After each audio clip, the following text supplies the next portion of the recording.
नमस्कार। आज हम पढ़ेंगे बीएड फर्स्ट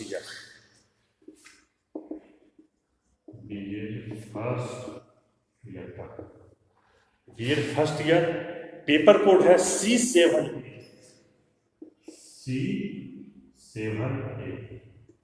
विषय का नाम है पेडागोजी ऑफ स्कूल सब्जेक्ट्स और इसमें हम पढ़ेंगे सोशल साइंस। सोशल साइंस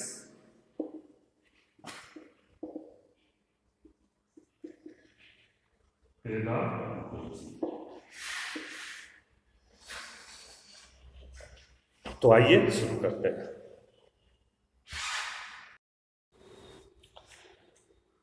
तो इसमें हम सर्वप्रथम पढ़ेंगे सामाजिक विज्ञान का अर्थ।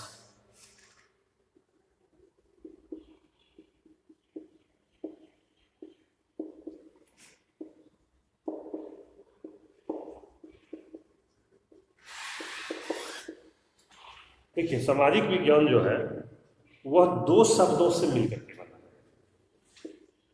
एक समाज और दूसरा विज्ञान। इन दो शब्दों से मिलकर के बना है सामाजिक विज्ञान। और इस विषय के अंतर्गत सामाजिक क्रियाओं का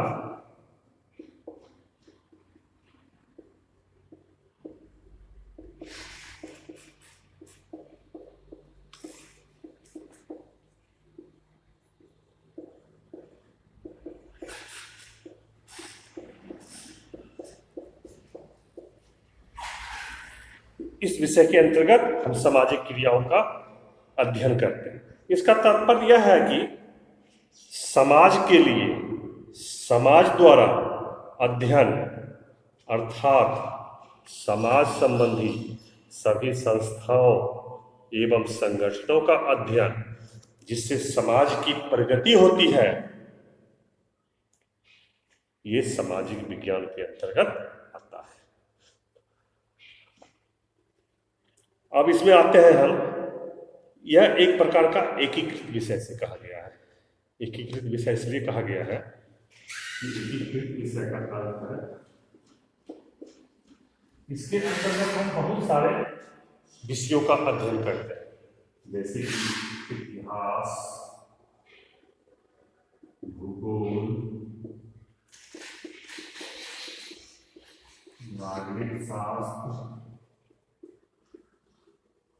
अर्थशास्त्र, मुख्यतः ये चाहे और भी विषय इसमें शामिल होते हैं, लेकिन इन सारे विषयों का इसमें अध्ययन करते हैं। तो इसका कारण क्या है सामाजिक विज्ञान में इतने विषयों को अध्ययन करने का?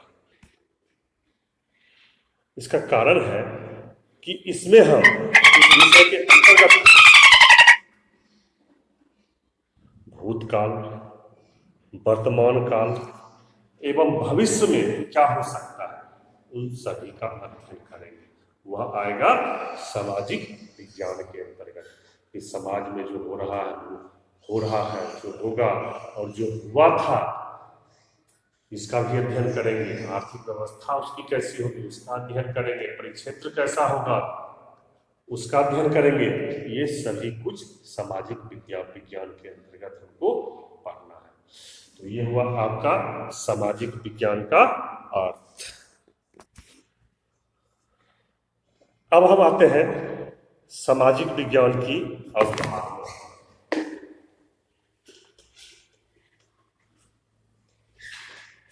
सामाजिक विज्ञान की अवधारणा। सामाजिक विज्ञान की अवधारणा क्या है? देखिए, मानवीय जीवन में ज्ञान की दो शाखाएं होती है, एक प्राकृतिक विज्ञान और दूसरा सामाजिक। दो शाखाएं, प्राकृतिक विज्ञान, दूसरा सामाजिक विज्ञान। दो शाखाएं हुई। देखिए, प्राकृतिक विषय का जो अर्थ होता है वह सामाजिक विज्ञान से थोड़ा सा भिन्न होता है। प्राकृतिक विज्ञान के अर्थ सृष्टि से संबंधित विषयों से भी है, जबकि सामाजिक विज्ञान का संबंध मानव के उद्गम, संगठन तथा विकास से है। तो हम अभी यहाँ देखे हैं कि प्राकृतिक विज्ञान का जो अर्थ है यह है सृष्टि से संबंध, सृष्टि से संबंध।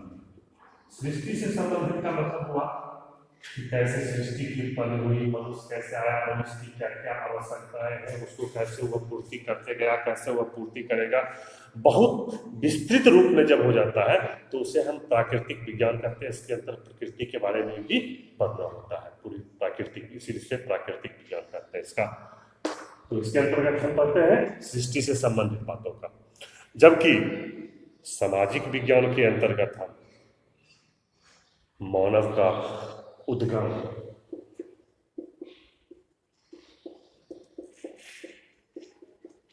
मानव का उद्गम, मानव कैसे उदय हुआ, कैसे विकास के मार्ग पर चला, क्या क्या बाधाएं आई और उस बाधाओं को उसने कैसे पार किया, और उसका संगठन। फिर मानव जो है संगठन, एक संगठन के रूप में कैसे विकास किया। तो इसके बारे में हम पढ़ेंगे, वह सामाजिक विज्ञान के अंतर्गत, और ये दोनों की अवधारणा से संबंधित ये उत्तर है इस प्रश्न का कि दोनों की अवधारणा क्या है। तो प्राकृतिक विज्ञान की अवधारणा होगी सृष्टि से संबंधित, और सामाजिक विज्ञान की अवधारणा होगी मानव का उद्गम, संगठन, मानव का विकास, इससे संबंधित। हम सामाजिक विज्ञान को केवल भूगोल, इतिहास, नागरिक शास्त्र और अर्थशास्त्र के योग्य माना जाता है। सिर्फ अगर हम सामाजिक विज्ञान कहें तो इसके अंदर भूगोल, इतिहास, नागरिक शास्त्र और अर्थशास्त्र, मतलब इन 4 विषयों को सामाजिक विज्ञान के अंतर्गत मुख्य विषय माना गया है। लेकिन यह भी एक बहुत ही भ्रामक तत्व है कि हम लोग भ्रम में हैं कि सामाजिक विज्ञान में हमें इन सिर्फ 4 विषयों को ही पढ़ना है, जबकि इसमें मानवीय संबंधों का भी अध्ययन किया जाता है। सामाजिक विज्ञान में हम मानवीय संबंध का भी अध्ययन करते हैं इन 4 विषयों के अलावा। यह एक केवल पूर्ण विषय ही नहीं है, बल्कि शिक्षा के क्षेत्र का एक नया दृष्टिकोण भी प्रस्तुत करता है। इसे एक नया विषय कहा गया है, नया विषय है, लेकिन यह एक शिक्षा के अलग दृष्टिकोण को प्रस्तुत करता है। कैसे कि कैसे हम मानवीय मूल्यों का विकास करें, मानवीय मूल्यों को सहेज कर रखें, अपने जो पुराने रीति रिवाज, परंपरा, मान्यता, आदर्श है उसको बचाकर चले, ये जो मानवीय मूल्य है, या फिर हमारे रहन सहन का तरीका जो है, एक दूसरे की सहयोगात्मक भावना, सामंजस्य करने की भावना, ये सारे बातों का इसमें अध्ययन करते हैं। ये सामाजिक विज्ञान के अंतर्गत ही आएगा, लेकिन कुछ भ्रामक तत्व इसमें कहते हैं कि नहीं, हम सामाजिक विज्ञान में सिर्फ 4 विषय का ही अध्ययन करेंगे। और इसका खंडन, इस बात का खंडन शैक्षिक अनुसंधान विश्वकोश ने भी किया है। शैक्षिक अनुसंधान विश्वकोश ने भी इस बात का खंडन किया है कि इसमें सिर्फ 4 विषय का ही पढ़ाई नहीं होता है, और भी इसमें बहुत भी मानवीय मूल्यों का पढ़ाई होता है। क्या कहा है शैक्षिक अनुसंधान विश्वकोश ने?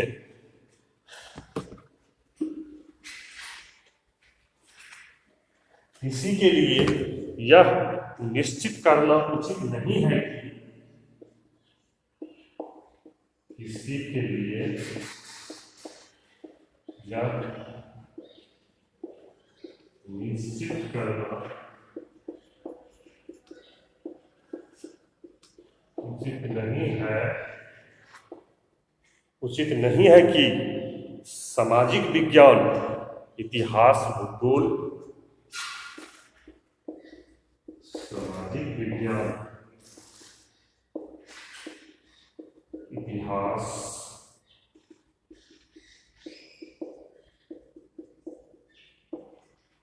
भूगोल, नागरिक शास्त्र तथा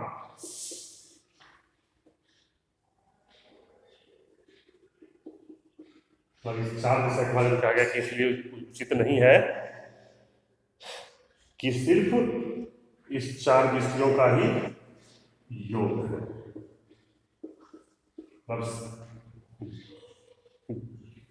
शैक्षिक अनुसंधान विश्वकोश ने कहा ये किसी भी प्रकार से उचित नहीं है कि हम इस 4 विषयों को ही जोड़ लें, तो वह सामाजिक विज्ञान हो जाएगा। और उन्होंने आगे क्या कहा है कि निश्चय ही सामाजिक विज्ञान इन विषयों से निश्चय ही सामाजिक विज्ञान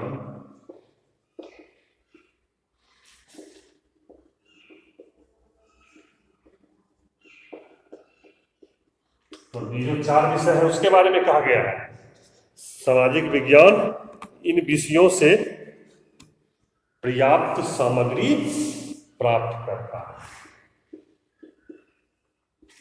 पर्याप्त सामग्री प्राप्त करता है, अपितु उस सामग्री को ग्रहण भी करता है। अपितु उस सामग्री को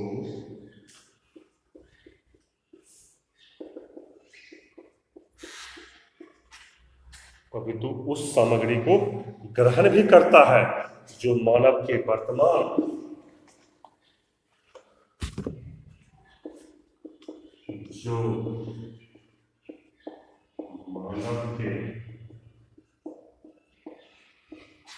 जो मानव के वर्तमान तथा दैनिक संबंधों को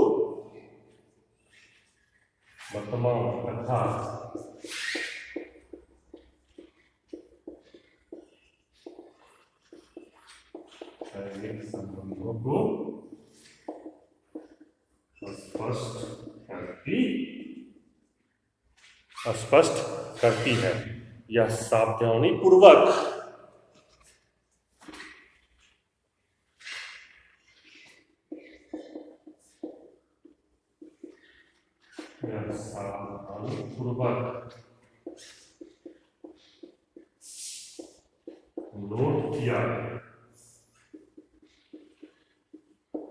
सावधानी पूर्वक नोट किया जाए कि इसका स्वरूप परंपरागत विषयों जैसा नहीं है। नोट किया जाए कि इसका स्वरूप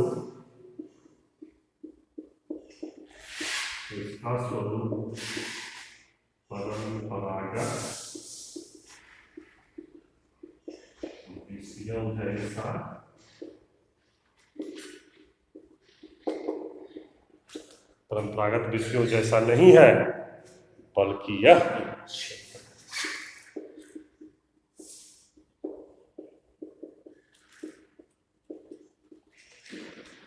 ये जो किसने कहा यह अवधारणा में शैक्षिक अनुसंधान विश्वकोश, ये जो हम बताए हैं इसे कहा है शैक्षिक अनुसंधान विश्वकोश। देखिए क्या कह रहा है शैक्षिक अनुसंधान विश्वकोश, अभी आपने हम लिख करके देखे, अब थोड़ा इसको समझते हैं। सबसे पहले उसने कहा है किसी के लिए यह निश्चित करना बिल्कुल उचित नहीं है कि सामाजिक विज्ञान, इतिहास, भूगोल, नागरिक शास्त्र और अर्थशास्त्र का योग है। मतलब कोई भी व्यक्ति यह निश्चित तौर पर उचित रूप से नहीं कह सकता है कि सामाजिक विज्ञान जो है 4 विषयों को मिलाकर के ही बना है। कौन 4 विषय है? इतिहास, भूगोल, नागरिक शास्त्र या फिर अर्थशास्त्र। ये किसी के लिए कोई निश्चित कर दे यह सर्वथा उचित नहीं है, ऐसा कर रहा है शैक्षिक अनुसंधान विश्वकोश का। और आगे क्या कहा शैक्षिक अनुसंधान विश्वकोश ने? निश्चय ही सामाजिक विज्ञान इन विषयों से पर्याप्त सामग्री प्राप्त करता है। मतलब कि शैक्षिक अनुसंधान विश्वकोश इस बात को मानता है कि सामाजिक विज्ञान जो है इन 4 विषय से ही पर्याप्त सामग्री प्राप्त कर लेता है, लेकिन उस सामग्री को ग्रहण भी करता है। इसके अलावे भी वह अन्य सामग्री को ग्रहण करता है जो कि मानव के वर्तमान तथा दैनिक संबंधों को स्थापित करती है। तो वर्तमान में जो भी मानव का संबंध है या दैनिक जरूरतें हैं उसको भी स्थापित करने के लिए जिस सामग्री का हम प्रयोग करेंगे वह सारी सामग्री भी सामाजिक विज्ञान के अंतर्गत ही आएगी। और आगे कहा है शैक्षिक अनुसंधान विश्वकोश ने कि यह सावधानी पूर्वक नोट कर लिया जाए कि इसका स्वरूप परंपरागत विषयों जैसा नहीं है। यह एक क्षेत्र है, मतलब सामाजिक विज्ञान को उन्होंने एक परंपरागत विषय नहीं माना है, इसे एक बहुत ही बड़ा उसने क्षेत्र माना है कि जिसमें विषयों के साथ साथ मानवीय मूल्यों और भी बहुत कुछ को सम्मिलित किया गया है। तो ये था सामाजिक विज्ञान की अवधारणा। सामाजिक विज्ञान की अवधारणा था, ये पूरा हो गया है।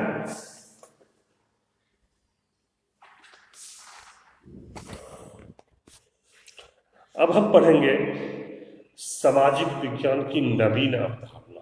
अभी जो अवधारणा पढ़े थे वह पूर्व से चली आ रही है, उस अवधारणा के बारे में पढ़े थे, लेकिन सामाजिक विज्ञान की नवीन अवधारणा क्या है अब हम जानेंगे।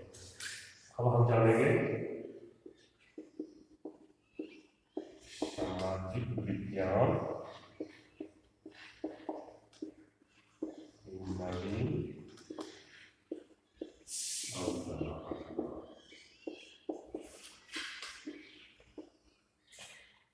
मतलब नया में कैसे इसका अवधारणा बना है अब हम इसको जानेंगे। नवीन अवधारणा को हम अलग अलग पॉइंट वाइज पढ़ेंगे, बहुत सारे पॉइंटों में विभाजित किया गया है और इससे पढ़ने और समझने में भी आसानी होती है। तो हम एक एक पॉइंट को इसको पढ़ते हैं और इसका सबसे पहला जो पॉइंट है आधुनिक सभ्यता को स्पष्ट करने वाला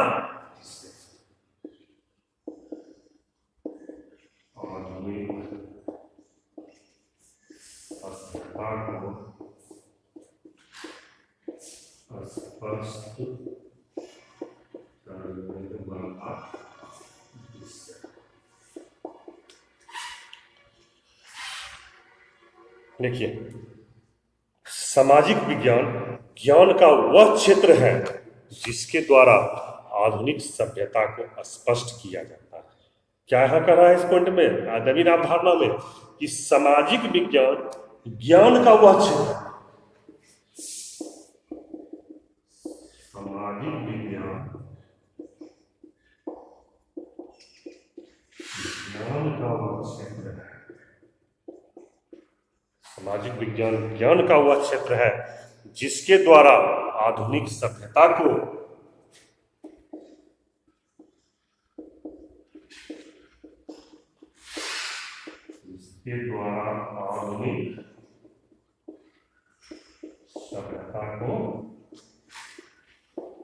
स्पष्ट किया जाता है। मतलब आधुनिक सभ्यता को हम जब जानेंगे, आधुनिक सभ्यता के बारे में जब हम रिसर्च करेंगे, जितना उसके अंदर जाएंगे, वह क्षेत्र जो आएगा वह सामाजिक विज्ञान का ज्ञान क्षेत्र होगा। तो इसीलिए कहा जाता है इसे आधुनिक सभ्यता को सामाजिक विज्ञान से स्पष्ट किया जाता है। अब हम आते हैं इसके दूसरे पॉइंट पर, शिक्षण के लिए नवीन आधार प्रदान करने वाला विषय।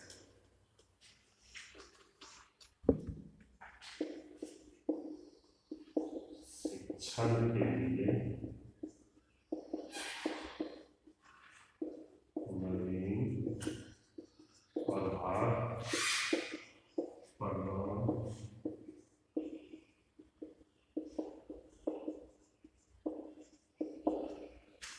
करने वाला विषय। देखिए, सामाजिक विज्ञान अपनी विषय वस्तु से जीवन के जटिल विश्व को सरल एवं स्पष्ट बनाने के लिए शिक्षण का नवीन आधार प्रदान करता है। मतलब जो जीवन का विषय वस्तु है सामाजिक विज्ञान के अंतर्गत वह आएगा कि जितना भी जटिल है, जटिल से जटिल समस्याएं हैं जीवन की, उसको हल करने के लिए सामाजिक विज्ञान का शिक्षण जो है वह एक आधार प्रदान करती है और हम अपने जीवन की जटिल समस्याओं से बाहर निकालने में सफल होते हैं। अब हम इसका अगला पॉइंट अगले क्लास में करेंगे। धन्यवाद।